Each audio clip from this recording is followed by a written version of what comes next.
Hi ಎಲ್ಲರಿಗೂ ನಮಸ್ತೆ. ಹಾಂ ಎಲ್ಲರೂ ಎಲ್ಲರಿಗೂ ಹೆಂಗದಿರಿ? ನಮಸ್ತೆ. ನಾನು ಹೆಂಗದೀನಿ ನಾನು ಬೆಳಗ್ಗೆ ಲಾಗನ್ನು ಸ್ಟಾರ್ಟ್ ಮಾಡ್ತಿದ್ದೇನೆ. ಇವತ್ತು ನಮ್ಮನೆ ದಿನ ನಮ್ಮೂರಿನಲ್ಲಿ ಜಾತ್ರೆ ನಿಮಿತ್ತ ಆಗಿತ್ತು. ಅಂದರೆ ನಮ್ಮ ಮೊದಲನೇ ದಿನ ಜಾತ್ರೆಯ ಸಡಗರ ಇವತ್ತು ಬರ್ತಿದ್ದಾರೆ ಮನೆಗೆ. ಅಂದರೆ ಎಲ್ರಿಗೂ ನಾವು ಕರೆದಿಲ್ಲ, ಕೆಲವೊಂದಿಷ್ಟು ಮಂದಿ ಸಂಬಂಧಿಕರು ಬರ್ತಾ ಇದ್ದಾರೆ. ಸಂಬಂಧಿಕರು ನಾವೆಲ್ಲರೂ ಖುಷಿ ಇವತ್ತು ಜಾತ್ರೆ ಮೊದಲನೇ ದಿನ ಏನಾಯಿತು, ಜಾತ್ರೆ ಮೊದಲನೇ ದಿನ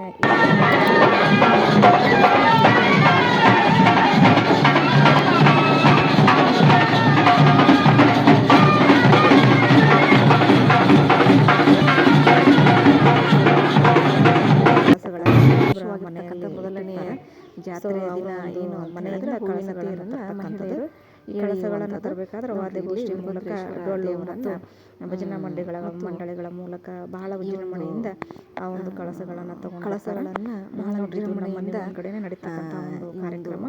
ವಾದ್ಯಗಳ ಮೂಲಕ ಇಲ್ಲಿ ನಮ್ಮ ಮನೆ ಬಾಗಿಲಲ್ಲಿ ಇರ್ತಕ್ಕಂತಹ ಒಂದು ನಂದಿ ಕೋಲುಗಳ ಬಹಳ ಇಷ್ಟವಾಗಿರ್ತಕ್ಕಂಥ ಸ್ಥಾನವನ್ನು ಪಡೆದುಕೊಂಡಿರ್ತಕ್ಕಂಥ ಹೊರಗಡೆ ಹಾಕಿದ್ದು ಇದು ಹಿಂದೆ ಬರ್ತಕ್ಕಂಥದ್ದು ವೀರಭದ್ರೇಶ್ವರ ಮಾಡಲಿಕ್ಕೆ ಬಹಳ ವಿಜೃಂಭಣೆಯಿಂದ ಕಳಸಗಳನ್ನು ಒಂದು ತೆಗೆದುಕೊಂಡು ಬಂದರು. ಈ ಕಳಸಗಳನ್ನು ಮೊಸಳೆ ಅಂತಕ್ಕಂಥ ಒಬ್ಬ ಮನೆತನದಲ್ಲಿ ದೇವರ ಮುಂದೆ ಇರ್ತಕ್ಕಂಥ ಎರಡು ಕಳಸ. ಆ ಕಳಸಗಳನ್ನು ಪ್ರತಿ ವರ್ಷ ದೇವರಿಗೆ ಅಲಂಕಾರ ಮಾಡ್ಕೊಂಡು ಏನ್ ಮಾಡ್ತಾರೆ ಅಂದ್ರೆ ತೇರಿಗೆ ಅದನ್ನ ಸನ್ನಿಧಿಗೆ ತರ್ತಕ್ಕಂಥ ಕಳಸಾರೋಹಣ ಮಾಡ್ಲಿಕ್ಕೆ ಅಲ್ಲಿಂದ ತಗೊಂಡು ಬರ್ತಾರೆ.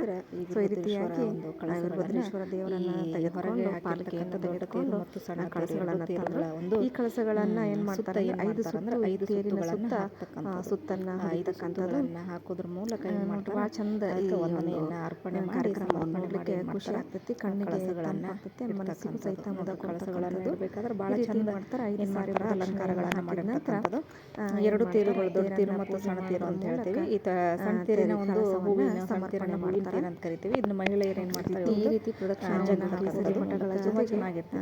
ಏನ್ ಮಾಡ್ತಾರೆ ಅಂತ ಹೇಳಿದ್ರೆ ಎಲ್ಲರೂ ಕಳಸಾರೋಹಣ ಮಾಡಿ ಎಲ್ಲ ವಾದ್ಯಗಳ ಮೂಲಕ ಕಾರ್ಯಕ್ರಮದಲ್ಲಿ ಭಾಗವಹಿಸಿದ್ರು. ಜಾತ್ರೆಯ ಮೊದಲನೇ ದಿನದ ಮಹಿಳೆಯರ ಕಾರ್ಯಕ್ರಮ ತುಂಬಾ ಚೆನ್ನಾಗಿ ಏನ್ ಮಾಡ್ತಾರೆ ಅಂತಂದ್ರೆ ಪ್ರದಕ್ಷಿಣೆ ನೋಡೋದೇ ಒಂದು ಕಣ್ಣಿಗೆ ಹಬ್ಬ ತೆಗೆದುಕೊಂಡು ವೀರಭದ್ರೇಶ್ವರ ಅಂತಕ್ಕಂಥದ್ದು ಹುರುಳಿಕುಪ್ಪಿ ಅಂದ್ರೆ ಸವಣೂರು ತಾಲೂಕಿನ ಹುರುಳಿಕುಪ್ಪಿಯಲ್ಲಿ ಇರ್ತಕ್ಕಂಥ ಒಂದು ಇದು ಉದ್ಭವ ಗುಡ್ಡದ ಮೇಲ್ಗಡೆ ಕಂಡು ಬರ್ತಿರ್ತಕ್ಕಂಥದ್ದು. ಸಮಾನಗಳನ್ನ ಯಾರೋ ಏನೋ ಕೆತ್ತಿಲ್ಲ, ಉದ್ಭವವಾಗಿರ್ತಕ್ಕಂಥ ಮೂರ್ತಿ ತುಂಬಾ ಪವಾಡ ಇರ್ತಕ್ಕಂಥಗಳನ್ನು ದೊಡ್ಡ ತೇರು ಮತ್ತು ಸಣ್ಣ ತೇರಿಗೆ ಸಮರ್ಪಣೆ ಬಹಳ ದಿನಕ್ಕೆ ಜನ ಏನ್ ಮಾಡಿದಾರೆ ಅಂತಂದ್ರೆ ಇದರ ಒಂದು ಆರಾಧನೆಯನ್ನು ಮಾಡ್ತಾರೆ. ಬೇರೆ ಊರು ಸಹಿತ ಬರ್ತಾರೆ.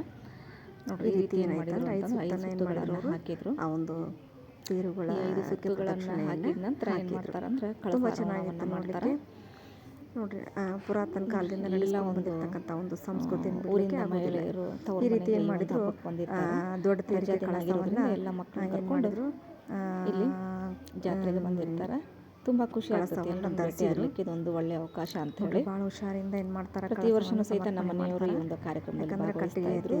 ಈ ವರ್ಷ ಇಲ್ಲ, ಅವರನ್ನ ನಾವು ಕಳ್ಕೊಂಡಿದ್ದೀವಿ. ಕಳಸಗಳನ್ನ ನಿಜವಾಗ್ಲೂ ಬಹಳ ಅಲಂಕಾರದಿಂದ ಜವಾಬ್ದಾರಿಯನ್ನು ಸಹಿತ ಅವರು ವಹಿಸ್ಕೊಳ್ತಾ ಇದ್ರು. ಮುಂದಾಳ ನೋಡ್ಲಿಕ್ಕೆ ಕೆಲಸಗಾರಗಳನ್ನ ಮಾಡ್ತಾ ಇದ್ರು. ಅಷ್ಟು ಏನಾಗಿದೆ ಈ ವರ್ಷ ಅವರ ಒಂದು ಅಷ್ಟೇನು ದೈವಿಕ ಶಕ್ತಿ ಇರ್ತಕ್ಕಂಥದ್ದು.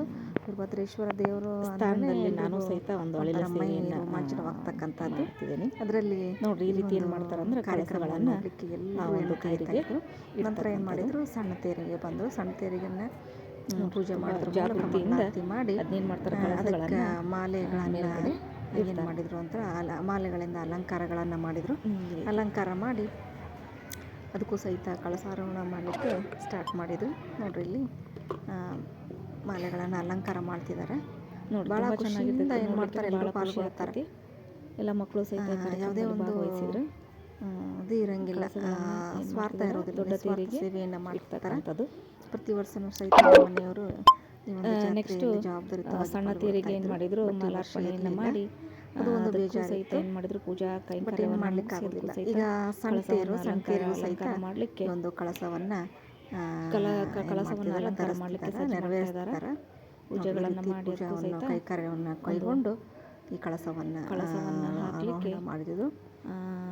ನಂತರ ಏನು ಮಾಡ್ತಾರೆ ಅಂತಂದ್ರೆ ಕಳಸಾರೋಹಣ ಆದಮೇಲೆ ತುಂಬಾ ಚೆನ್ನಾಗಿ ಶಾವಂತಿಗೆ ಮಾಲೆ ಹೆಣ್ಮಕ್ಳು ಏನು ಮಾಡಿದ್ರು ಅಂತಂದ್ರೆ ತೇರಿಗೆ ರೆಡಿ ಆದ್ರು. ನೋಡ್ರಿ ಇವಾಗಲೇ ಅಲಂಕಾರ ಭಾಳ ಚಂದ ಮಾಡಿದ್ರು.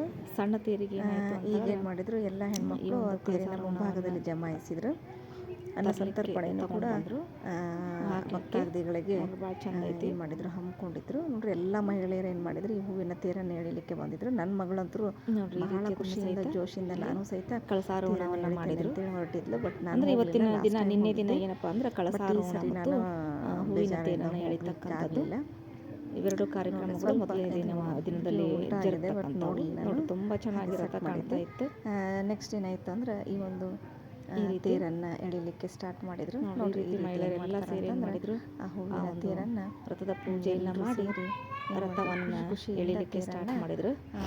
ಎಳ್ಕೊಂಡು ಏನು ಮಾಡ್ತಾರೆ, ವೀರಭದ್ರೇಶ್ವರ ಈ ರೀತಿ ಹೂವಿನ ತೇರನ್ನು ಎಳಿಲಿಕ್ಕೆ ಸಿಕ್ಕಾಪಟ್ಟೆ ಹೆಣ್ಮಕ್ಳು ಜಮಾಯಿಸಿದ್ರೆ ಇದೊಂದು ಒಳ್ಳೆ ಅವಕಾಶ ಮಹಿಳೆಯರಿಗೆ. ಎಳ್ಕೊಂಡು ಹೋಗಿ ಅಲ್ಲಿಂದ ವಾಪಸ್ ತೇರನ್ನು ಎಳ್ಕೊಂಡು ವೀರಭದ್ರೇಶ್ವರ ದೇವಸ್ಥಾನದವರೆಗೂ ಏನು ಮಾಡ್ತಾರೆ, ಹೋಗ್ತಾರೆ. ತೆಗೆದುಕೊಂಡು ನೆಕ್ಸ್ಟ್ ಈ ಒಂದು ವೀರಭದ್ರೇಶ್ವರ ದೇವಸ್ಥಾನವನ್ನು ರೀಚ್ ಆಗಿ ಮತ್ತೆ ವಾಪಸ್ ಅಲ್ಲಿಂದ ಏನು ಮಾಡ್ತಾರೆ, ತೇರನ್ನು ಖುಷಿ ಇರ್ತದೆ ತರ್ತಕ್ಕಂಥದ್ದು. ನನ್ನ ಮಗಳು ಸಹಿತ ಭಾಳ ಆಟ ಆಡ್ತಿದ್ಲು, ನಾನು ಸಹಿತ ತೇರು ಎಳಿತೇನೆ ಅಂತ ಹೇಳಿ. ಸೊ ಅವಳು ಸಹಿತ ಅವಳ ದೊಡ್ಡಮ್ಮನ ಜೊತೆಗೆ ಹೋಗಿ ತೇರನ್ನು ಎಳ್ಕೊಂಡು ಹೋದ್ಲು. ಮಗಳು ಭಾಳ ನಾವು ಹೋಗ್ಲಿಲ್ಲ. ಲಾಸ್ಟ್ ಟೈಮ್ ಹೋಗಿದ್ದೆ, ಈ ಟೈಮ್ ಹೋಗ್ಲಿಕ್ಕೆ ಬೇಜಾರು ಅನಿಸ್ತು, ನಾವು ಹೋಗಲಿಲ್ಲ. ಮುಂಭಾಗದಲ್ಲಿ ಇರ್ತಕ್ಕಂಥ ನನ್ನ ಮಗಳು ಸಹಿತ ಆ ಒಂದು ತೇರನ್ನು ಎಳಿಲಿಕ್ಕೆ ಹೋಗಿ ತೇರನ್ನು ಎಳ್ಕೋತ ವಾಪಸ್ ತೇರಿನ ಜೊತೆಗೆ ನೋಡಿ ಭಾಳ ಖುಷಿ ಆಯ್ತು. ಒಂದು ದೇವಸ್ಥಾನವನ್ನು ರೀಚ್ ಆಗಿ ವಾಪಸ್ ಬಂದ್ಲು. ನೋಡ್ರಿ ಈ ರೀತಿ ಹೂವಿನ ತೇರನ್ನು ಎಳಿತಕ್ಕಂಥ ನೋಡ್ಲಿಕ್ಕೆ ಎರಡು ಕಣ್ಣು ಸಾಲೋದಿಲ್ಲ, ಅಷ್ಟು ಒಂದು ಚೆನ್ನಾಗಿರ್ತೈತಿ. ನೋಡ್ರಿ ಎಷ್ಟು ಚಂದ ಎಳಿತಿದ್ದಾರೆ ತೇರನ್ನು. ವೈಟ್ ಟಾಪು, ಇದಕ್ಕೆ ಸಮಾನತೆಯ ತತ್ವವನ್ನು ನಾವು ಹೇಳ್ಬೋದು. ಮಹಿಳೆಯರಿಗೂ ಸಹಿತ ಅವಕಾಶವನ್ನು ಕೊಟ್ಟಿದ್ದಾರೆ. ನೆಕ್ಸ್ಟ್ ತೇರು ವಾಪಸ್ ಬಂತು. ನನ್ನ ಮಗಳನ್ನ ನೋಡ್ಲಿಕ್ಕೆ ನನಗೆ ಭಾಳ ಆಸೆ ಆಗಿತ್ತು ತೇರು